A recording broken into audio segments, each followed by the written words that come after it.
members who are supporting us to preach word of God. అలాగే church members అందరికీ కూడా work అన్ని support చేస్తూ వాక్యాన్ని చదివించడానికి సపోర్ట్ చేస్తూ I'm going to talk about the first word of Jesus on the cross. Let us turn our Bibles to Luke chapter 23, verse 34.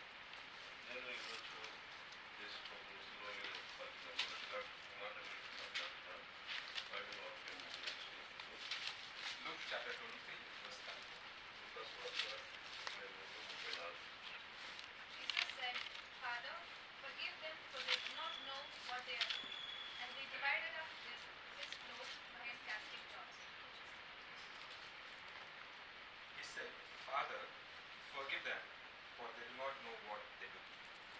ఆయన తండ్రి వీళ్ళు క్షమించు, వీళ్ళు ఏం చేస్తున్నారో వీళ్ళకి తెలవదు అని పలికినాడు. అక్కడ Beloved brothers and sisters in Christ, ప్రభునందు సహోదరు సహోదరులారా, forgiveness is a test for all our Christian character. క్షమించుట అనేది ఒక గొప్ప పరీక్ష మన క్రైస్తవులందరికీ. Forgiving is an ability to forgive someone who did deep harm for us. క్షమించుట అనేది ఒక గొప్పతనం. మనకు ఎవరైనా తీరు చెల్లించినా వాళ్ళని క్షమించుకుంటే ఒక గొప్పతనం. So it's a very difficult task for us to forgive someone when they hurt us deep. ఎవరైనా మనల్ని ఎక్కువగా హింసించినా లేక మనకు నొప్పి తెచ్చేలా చేసిన అలాంటి వారిని క్షమించడం అనేది చాలా గొప్ప పని. But Jesus modeling us this on the cross యేసుక్రీస్తు ప్రభువు మాదిరిగా శిలువ మీద ఇక్కడ నేర్పించుకున్నారు. by saying, Father, forgive them, for they do not know what they do. ఆయన ఏమన్నారంటే వీళ్ళు ఏం చేస్తుంటే వీళ్ళు ఏం చేస్తున్నారో తెలవదు, వీళ్ళని క్షమించు. So I want you to imagine with me the scenario, what exactly happened there. నాతో పాటు అక్కడ శిలువ మీద మరి అక్కడ ఏం జరిగింది అనేది మనం ఆలోచించుకుంటాం. Jesus was falsely abused. యేసుక్రీస్తు ప్రభు అక్కడ తప్పుగా మరి పరిగణించబడ్డారు. All the people were slapping him on the face. అందరూ ఆయన చంప మీద కొడుతున్నారు, They were hitting with the rods. కర్రలతో కొడుతున్నారు, They tore his clothes away, humiliating him. బట్టలు చింపి అవమానపరిచారు. They whipped him with a whip which is made of stone and metal. కొరడాతో కొరడా దెబ్బలు కొట్టారు. ఆ కొరడ మరి మెట్టలతోనూ మరి రాళ్ళతోనూ. Once you whip him, when they pull it out, the flesh could be out from Jesus. ఒకసారి కొరడా దెబ్బ కొట్టిందంటే అది బయటికి లాగేటప్పుడు ఆ చర్మం కూడా ఆ కొరడాతో బయటకు వస్తుంది. They made a crown of thorns. ఒక ముళ్ళ కిరీటం చేసి They placed it on his head and they twisted it where the blood could overflow. ఆ యొక్క ముళ్ళ కిరీటాన్ని ఆయన తల మీద పెట్టి ఆ యొక్క అమర్చి ఉన్నారు. ఒకటి ఆ యొక్క రక్తము కింద కారుతుంది. They gave him a big cross to carry over. ఒక పెద్ద సిలువను ఆయనకి దాన్ని మోయమని చెప్తున్నారు. Jesus was very tired. He was not able to carry the cross. యేసుక్రీస్తు ప్రభు చాలా నీరసంగా ఉండి ఆ యొక్క బరువును మోయలేకపోయారు. They used to find someone to help Jesus.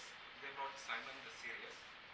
ఆయన మోయలేని పరిస్థితిలో అక్కడ సిరియావాడైన సీమోను అక్కడ ఆయన కురియావాడైన సీమోను అక్కడ సిలువను మోస్తున్నారు. Even in such, and they took Jesus to the Mount of Calvary and they crucified him. They took Jesus to the Mount of Calvary and they crucified him. యేసుక్రీస్తు ప్రభును కల్వరి కొండకు తీసుకెళ్ళి అక్కడ సిలువను వేసినట్టు మనం చూస్తున్నాం. In this extreme suffering and pain, Jesus uttered few words. ఇంత మరి ఆ యొక్క నొప్పిలోను బాధలోను కొన్ని మాటలు ఆయన అక్కడ మాట్లాడారు. Father, forgive them, for they do not know what they do. తండ్రి వీళ్ళని క్షమించు, మీరు ఏం చేస్తున్నారో వీళ్ళకు తెలవదని చెప్తున్నారు. It wonders me that whom did God refer to? ఇక్కడ నాకు ఆశ్చర్యకరం ఏంటంటే ఇక్కడ దేవుడు ఎవరితో మాట్లాడుతున్నారు, ఎవరిని గురించి చెప్తున్నారు. Is that the crowd who were calling for his death? అక్కడ నిలబడిన జన సమూహమా? It's that his disciples who told them, I will stand with you, Lord, even if it's a death. ఆయన శిష్యులు ఆయన తోడుగా ఉంటాను, నేను మీకు మరణం వచ్చినా కూడా మీకు తోడుగా ఉంటాను అని చెప్పిన శిష్యులు Is that God referring to the Peter who uh, didn't like disobeyed God? ఆయన పేతురు గురించి మాట్లాడుతున్నారు, ఎందుకంటే ఆయన దేవుని మాట వినలేదు కాబట్టి. Is that God is referring to the Judas who betrayed God for the silver coins? యూదా గురించి మాట్లాడుతున్నారు, ఎందుకంటే ఆయన అప్పగించినారు ఆ యొక్క వెండి నాణ్యాల కోసం. Or is that you and me who God had in his mind that we are sinners? లేక ఒకవేళ మన గురించి మాట్లాడుతున్నారా, ఎందుకంటే మనము పాపులమని ఆయన తలంచమని మాట్లాడుతున్నారా? It was been already prophesied by Isaiah. Let us turn our Bibles to Isaiah 53 verse 12. Already మనం ముందే మనం చూసినప్పుడు ప్రవచనాల గురించి ఆ యొక్క ప్రవచనాలు రాయబడి ఉండాలి. మనము యెషయా గ్రంథంలో 53:2 కావున గొప్పవారితో నేను అతనికి పాలు పంచిపెట్టెదను, ధనులతో కలిసి అతడు కొల్ల సొమ్ము విభాగించుకొనును. ఏలైనగా మరణం నందునట్లు అతడు తన ప్రాణమును ధారపోసెను, అతిక్రమము చేయు వారిలో ఎంచబడిన వాడాయను. అనేకులు పాపమును భరించుచు తిరుగుబాటు చేసిన వారిని గూర్చి విజ్ఞాపనము చేసెను. Jesus is fulfilling the prophecy, యేసుక్రీస్తు ప్రభు అక్కడ ప్రవచనాలను నెరవేరుస్తున్నారు, demonstrating his divine mission to seek the sinners. దేవుడు ఇచ్చిన ఆ యొక్క బాధ్యతను అక్కడ ఆయన చూపిస్తున్నారు. His words on the cross shows us how the heart of the God, ఆ యొక్క శిలువ మీద మాట్లాడిన మాటలో దేవుని యొక్క హృదయాన్ని మనకు అక్కడ తెలియపరుస్తుంది. he chose love over hate. ఆయన అక్కడ మరి ప్రేమను ముందుగా ఎంచుకున్నారు, అంటే వ్యతిరేకతను ఎంచుకుంటున్న ప్రేమను ఎంచుకున్నారు. So what we could learn from here is ఇక్కడ నుండి మనం ఏం నేర్చుకుంటున్నాం? Jesus' words teaches us three main lessons. ఆయన మాట్లాడిన మాట మనకు 3 అధ్యాయాలు నేర్పిస్తుంది. First one is forgiveness is a choice. ఒకటి, మనకు క్షమించుట అనేది ఒక option. Jesus chose to forgive even when he was in pain. యేసుక్రీస్తు ప్రభువు ఆయన బాధలో ఉన్నప్పుడు క్షమించాడు.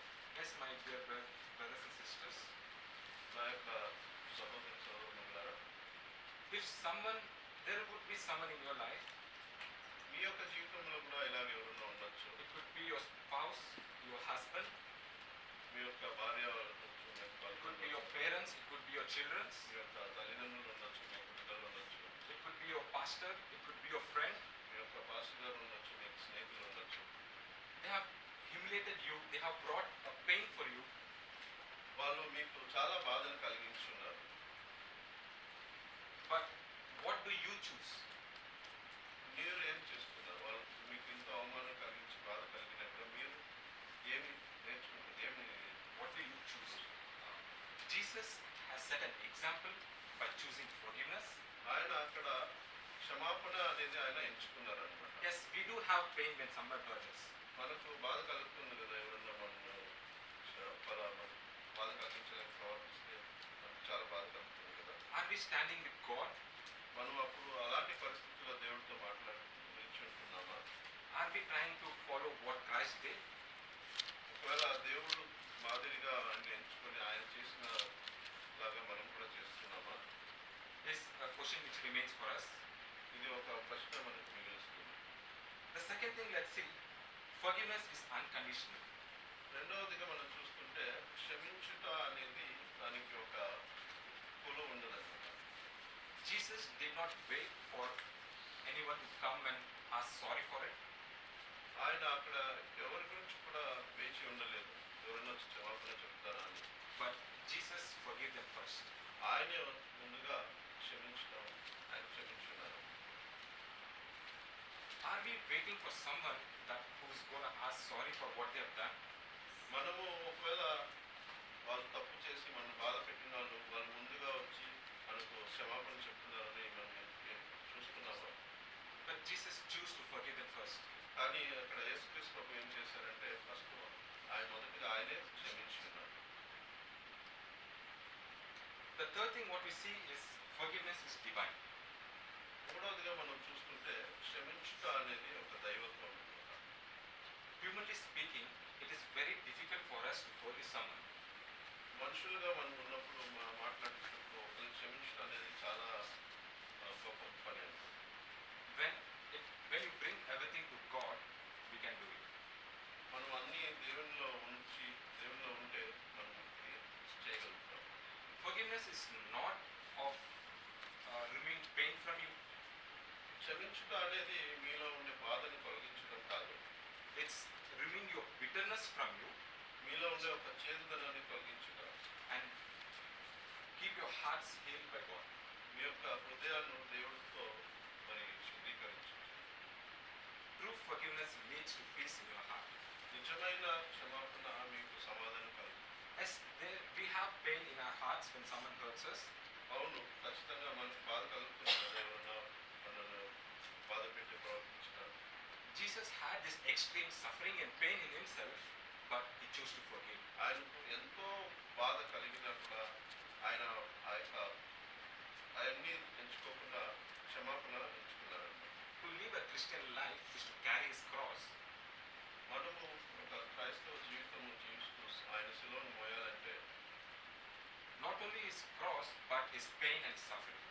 ఆయన శిలువనే కాదు, ఆయన భరించిన ఆ యొక్క బాధలను మరి వేదనను మనము మోయాలి. Are we trying to remove our bitterness from us? మనము మనలో ఉంటున్న ఆ యొక్క చేదుదనం అనేది తీయడానికి ప్రయత్నిస్తున్నామా? Jesus uttered a few words even in this extreme pain. ఆ యొక్క బాధలో ఉన్నప్పుడు ఆయన కొన్ని మాటలు మాట్లాడగలిగారు. Father, forgive them, for they do not know what to do. తండ్రి, వీళ్ళని క్షమించు, వీళ్ళు ఏం చేస్తున్నారో వీళ్ళకి తెలవవచ్చు. Are you ready to pray for your fellow brothers? మీరు మీ యొక్క మీకు బాధ కలిగించిన వారి గురించి ప్రార్థన చేయడానికి మీరు సిద్ధంగా ఉన్నారా? A prayer of intercession. Prayer Intercession. Pray for us. మీరు వాళ్ళ గురించి ప్రార్థన చేయగలిగే మీలో స్తోమత ఉందా? Even it could be your most lovable friend who hurted you. ఈ యొక్క పరిస్థితి మీ యొక్క మంచి బెస్ట్ ఫ్రెండ్ లేక ఉన్నతమైన స్నేహితులు కూడా ఉండొచ్చు, మీకు చాలా దగ్గరలో ఉన్న వాళ్ళు కూడా కావచ్చు. Are you ready to follow Jesus with him? మీరు యేసుక్రీస్తుని ఆయనతో మీ యొక్క స్నేహితులతో ఆయన్ని వెంటబడడానికి ప్రయత్నిస్తున్నారా? Brothers and sisters, we are called here with Jesus to just to forgive how Jesus forgave. ఇక్కడ మనం ఎందుకు కూడుకుంటున్నామంటే యేసుక్రీస్తు ఎలా వాళ్ళని క్షమించారో మనం కూడా ఇతరులను క్షమించడానికి. Today, if you have anyone in your life ఒకవేళ మీకు ఎవరైనా అలా బాధ కలిగించిన వారు ఉన్నారంటే you are struggling with a lot of pain and suffering that they are burdening, వాళ్ళ ద్వారా మీకు చాలా వేదన బాధ కలుగుతుంది వాళ్ళు చేసిన కార్యాల గురించి. ask God for your help. దేవుణ్ణి సహాయం అడగండి. Help to strengthen you to forgive them. మీకు ఒక బలం కలిగించి వాళ్ళని క్షమించే ఒక బలాన్ని దేవుని ఇవ్వడానికి దేవుని అడగండి. Ask God for the strength to pray for them. ఒక దేవుణ్ణి మనకు వాళ్ళ గురించి ప్రార్థన చేసేలా ఒక బలం కలుగజేయడానికి దేవుని అడగండి. Bring everything, your burdens, before the God in prayer. అన్నీ మీ యొక్క కష్టాలని దేవుని దగ్గర ప్రార్థన ద్వారా తీసుకురండి. May the Lord help us to forgive as God forgave. మనను వాళ్ళని క్షమించేలాగా మనం ప్రార్థన చేద్దాం, ఎందుకంటే దేవుడు మనల్ని క్షమించాడు కాబట్టి. Amen. Amen. May God bless this